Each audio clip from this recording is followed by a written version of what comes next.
Hello, I'm James Stevenson, and welcome to the very first Northern Scene vlog. This is something I've wanted to try for a while, and I feel like this is the perfect opportunity with the issue I'm going to be talking about, because it's not only incredibly pertinent to the website, but also society at large with the elections happening. The issue I want to talk about is Benefit Street on Channel 4. If you haven't seen it before, it's described as poverty porn by many. The basic premise is that the cameras follow residents of a particular street of council houses who are dependent on the welfare state. The third season was recorded on James Turner Street in Birmingham and became somewhat of a phenomenon. It instantly became one of Channel 4's highest viewed programmes of the last few years, and a debate emerged from the show that even reached the House of Commons. Now, after seeing the first season of the show, I was highly critical of it. It had an air of snarkiness to it, and it was basically a demonisation of the poor. It never come across as a factual programme about how people live under the welfare state, and instead it felt like it was made for the public at large to gawp and sneer at these people, and otherwise be disgusted. And the residents themselves claimed they were misled. They were told that the show was going to be about community spirit, and the finished product was far from that, and a lot of them complained to Ofcom regarding that. It was a cherry-picking exercise, showing those who refused to work, committed crime, and squandered everything. It painted everyone on welfare with the same brush, and if anything, made the view of the class divide even bigger. Channel 4 obviously loved controversy since it gave the show so much publicity, and it's a tactic I've used before, especially with My Big Fat Gypsy Wedding. And again, I feel the timing of the second season was perfectly chosen by them, because with the elections happening and the show coming back on now, it's going to bring the debate of the welfare state back to the forefront. And this time the show takes place in Stockton-on-Tees, a place that Channel 4 has already described previously as the worst place to live in the UK. What Channel 4 hates so much about the North East, I don't know. But alas, here we are. While the show was being filmed, there was a universal outcry from everyone involved in politics in the region. The Stockton North MP, Alex Cunningham, sent letters to residents urging them not to be involved with the show. And similarly, Stockton South MP, James Wharton, spoke to a production company urging them to cease production of the show. The Stockton Council leader, Bob Cook, also condemned the filming. And while the show brought political bipartisanship in the region with Labour, Independents and Conservatives, I feel the message behind what they were saying was strong, because Stockton is a region that's getting back on its feet with falling unemployment, rising businesses, and then to have a show damage the hard work put into the region on TV, it could have a lasting effect and send the economy back down to the lowest points that it was over the last few years instead of the resurgence we've been seeing. Now, after seeing the first episode of this new season, I'm still against the show, but they seem to have made improvements in some aspects of it. For example, the character of Julie. She was a perfect example of why the welfare state should exist. Due to unfortunate circumstances, she was unable to work. She had to care for her disabled son, but she still come across as incredibly hardworking, caring and resilient. She really embodied the community spirit. She helped anyone in the street and was incredibly selfless. Similarly, Lee Nutley on the show was an individual who worked most of his life, but due to unfortunately his girlfriend passing next to him, he has since suffered from depression and anxiety.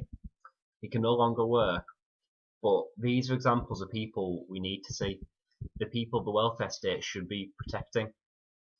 On the other hand, the show reverted back to the sneering and demonisation. It showed the residents squandering money on luxuries such as cigarettes and daily sunbed use. Residents were also seen boasting about their jail time and criminal activities. One resident admitted dealing drugs and was seen on the show using bongs and taking pills. One part in particular, before a court hearing, he took several pills and then turned late to the court hearing incredibly inebriated. That's not the portrayal that these residents need.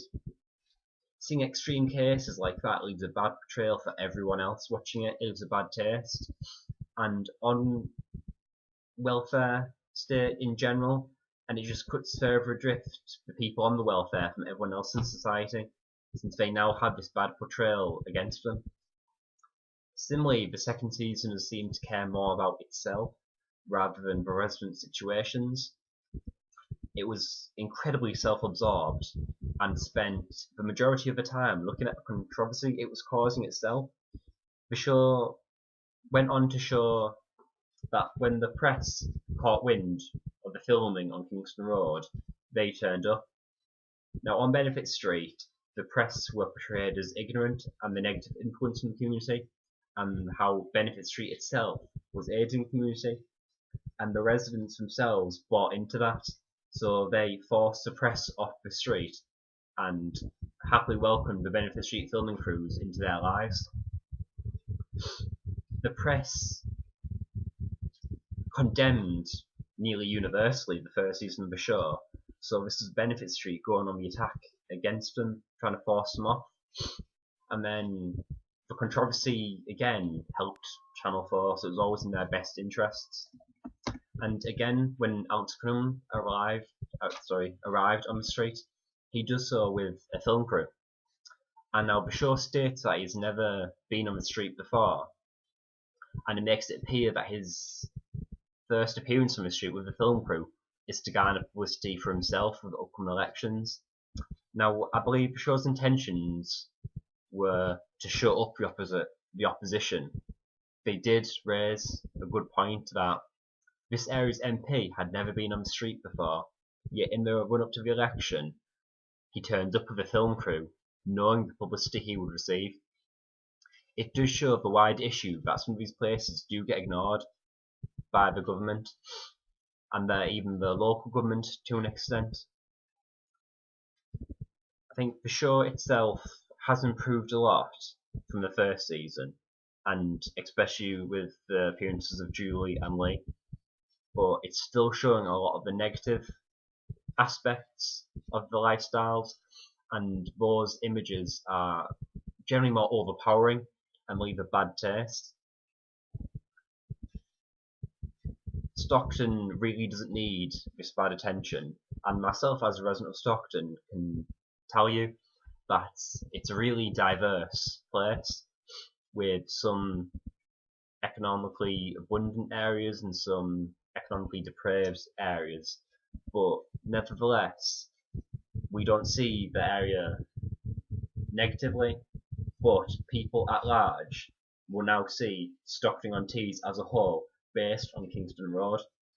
It's not a fair portrayal on the people of Stockton, the area, and it's not a fair portrayal of people on the welfare state.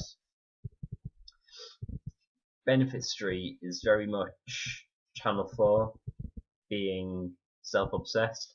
It's controversy for the sake of controversy. It's not as big and clever as I believe they think it is, trying to provoke the debate.